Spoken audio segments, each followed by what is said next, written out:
Buenos días, oyentes. Encantada de estar en sintonía una vez más con ustedes. Me presento, si no me conocen, aquí Karime Perea, reproduciendo desde Radio González, en el programa Del Mundo a la Radio, aquí en esta nueva sección llamada Culturas del Mundo. El día de hoy nos dedicaremos a hablar sobre una de las culturas más importantes e interesantes. Se encuentra en la península itálica y parte sur de Europa. Así es, hablo de la cultura romana. Normalmente nos encontramos muy ociosos o demasiado ocupados como para tomar un libro o ver un documental completo de esta linda cultura, y no tomamos en cuenta la importancia de adquirir este tipo de conocimientos. Por ejemplo, ¿sabías tú que los romanos inventaron los acueductos? Así es, los romanos fueron unos excelentes constructores y dejaron un buen legado a todas las civilizaciones. En fin, comencemos abordando la organización política y social de esta civilización antigua. Hoy tenemos con nosotros al investigador Miguel Cruz Gamboa. Buenos días.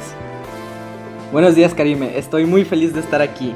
Gracias, Miguel. Y cuéntanos, ¿la organización romana antigua es la misma que la actual? No se parece en nada. Al igual que la mayoría de las civilizaciones como la nuestra, ha evolucionado. Antes las clases sociales se dividían en patricios, plebeyos y esclavos. Los patricios eran los ricos, descendientes de las familias que habían fundado la ciudad. En un marcado contraste de los plebeyos y los plebeyos eran hombres dedicados al comercio y la industria, y los esclavos eran considerados el último eslabón de la pirámide social. Eran prisioneros de guerra, esclavos o sirvientes. ¡Wow!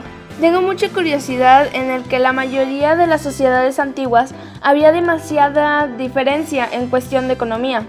Hablo de que si la punta de la pirámide social tenía mucho dinero, un eslabón debajo tenía que esforzarse demasiado para mantenerse estable económicamente.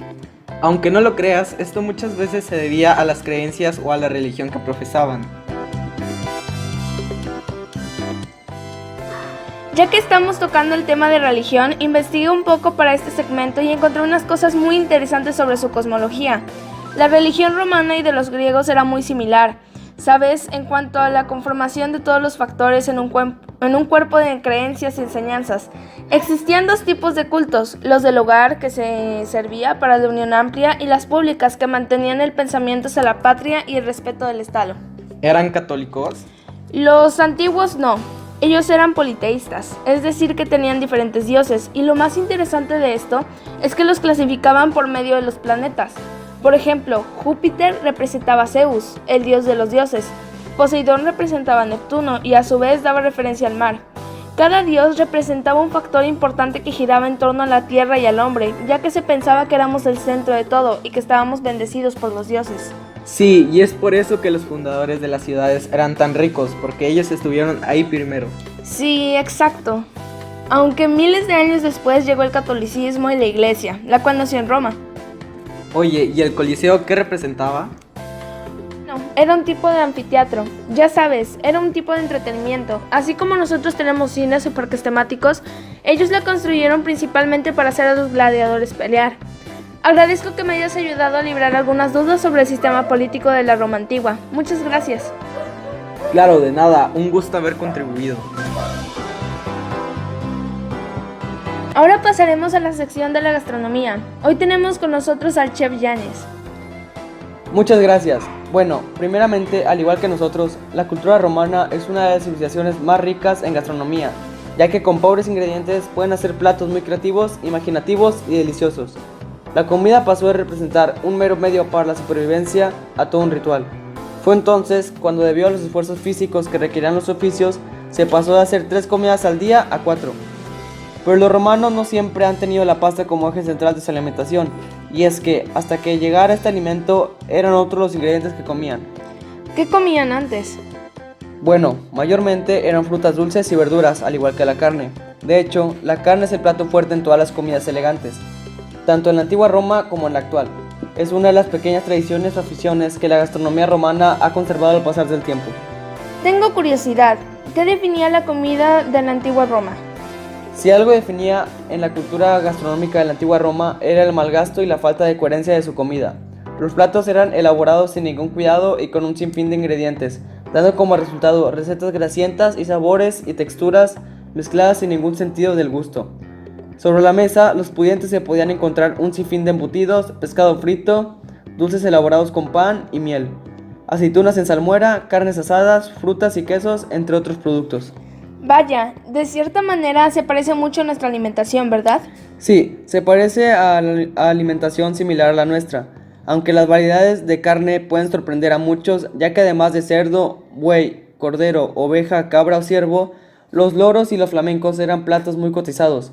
Pollos, ocas y gallinas eran otras de las especies que se podían encontrar en todo festín que se apreciara, previamente engordados con harina hervida y aguamiel, o pan empapado en vino, y todas ellas iban impregnadas de aromáticos aderezos elaborados a base de pimienta, salvia, miel, ortiga y menta, entre otros ingredientes. Entonces, ¿los cocineros no seguían recetas? Sí, algunos, pero la mayoría improvisaba y probaba nuevas combinaciones. Wow, sin duda la gastronomía de la antigua Roma es muy interesante. Y nos encontramos de vuelta aquí en Del Mundo a la Radio, con esta nueva sección de Culturas del Mundo, esta vez hablando de la cultura romana antigua y su vestimenta. Me encuentro acompañada del investigador Jared González, un gusto en recibirlo. Un gusto estar aquí. Tengo una duda, con la cual seguramente podemos comenzar a abordar el tema. ¿Las prendas romanas tienen algo que ver con las prendas actuales?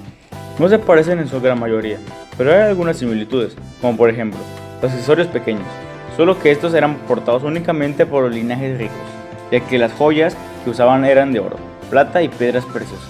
¿La tela de su ropa de qué era? ¿Algodón? No, creo que no. Se usaba un tipo de lana, era la clase de material más usado para elaborar las vestimentas, debido a la cantidad y la fácil utilidad que mantiene. Las vestimentas podían ser de algodón, lina o seda. Las mujeres de clase alta de buen pasar se dice que usaban exclusivamente seda para sus chitones. Cabe destacar que las decoraciones, como cada detalle único de los romanos, era esencial y exclusivo en cuanto a un rasgo fundamental en cuanto a la cultura romana.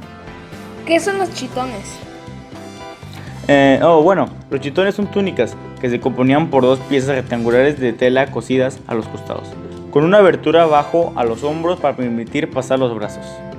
Los hombres también los usaban, ¿verdad? Sí, claro, pero había ciertos estereotipos. Por ejemplo, los hombres no podían usar un chitón como mangas largas, no era muy bien visto. En cambio, las mujeres, quienes las bordaban con piedras preciosas, según su estatus económico, claro. ¿Hay algún otro dato interesante? Bueno, sí. Los romanos tenían una manera muy extraña de identificarse entre ellos. ¿Ah, sí? ¿Cómo? Por medio de su peinado, al menos las mujeres, dependiendo del tipo de peinado que alguien tenía. Sabías que la clase social o a la que pertenecía, o si estaba casada, preñada o etc. Por ejemplo, las mujeres casadas llevaban un peinado conocido como las sex crines, con 6 trenzas, al igual que las vestales y las sacerdotisas. El cabello no lo podían llevar teñido de rojo, o bien negro, siendo algo posterior al tinte rubio, más utilizado a partir del siglo II. ¿Se teñían el cabello? ¿Cómo? Desde el siglo IV a.C. se había adoptado la costumbre griega de teñirse el pelo con color amarillo rojizo con el jabón cáustico, hecho de sebo y cenizas, sobre todo para ocultar las canas. La tendencia fue cambiando y entrando en el segundo siglo. Tanto los hombres como las mujeres prefieren el color rubio. Por ese motivo, algunos romanos ricos echaban polvo de oro sobre el pelo, o se ponían pelucas o apliques de este tono, que hacían traer desde Germania y eran muy apreciadas. Wow, muchas gracias por haber despejado nuestras dudas y preguntas, señor González. Como siempre, un placer. Y regresamos con la última cápsula, música del antiguo Roma, de esta sección que se llama Culturas del Mundo. Me encuentro aquí con la historiadora Carla Jiménez. Mucho gusto en recibirla. ¿Cómo se encuentra? Muy bien, Caribe. Gracias por recibirme. Un placer. Y dime, Carla, ¿qué nos puedes contar sobre la música del antiguo Roma? Bueno, pues el legado musical provenía de Grecia y del pueblo etrusco. Lo usaban en la música religiosa y adoptaron instrumentos musicales de esas culturas. La trompeta etrusca, la flauta pastoril, la lira y el timpanón, o sea la pandereta, los cimbala, los platillos, las sonajas y sonajas para los pies. Esas últimas se utilizaban sobre todo en las danzas que se realizaban en honor a Cibeles. Pero mayormente era religiosa, ¿cierto? En realidad se pueden apreciar dos corrientes musicales claramente diferenciadas: la música religiosa, que tanto acompañaba a ritos cristianos como paganos, y la música profana, que era la que se interpretaba en todo tipo de fiestas o manifestaciones de la importante vida social de la antigua Roma. Eso ha sido muy interesante. Me alegra que pudieras venir. Muchas gracias. A ti, un gusto haber venido. Gracias a los oyentes por la consideración y respeto, una vez más en este caso mediante el programa Del Mundo a la Radio, en esta sección de Culturas del Mundo. Un placer acompañarlos, hasta pronto y buenos días.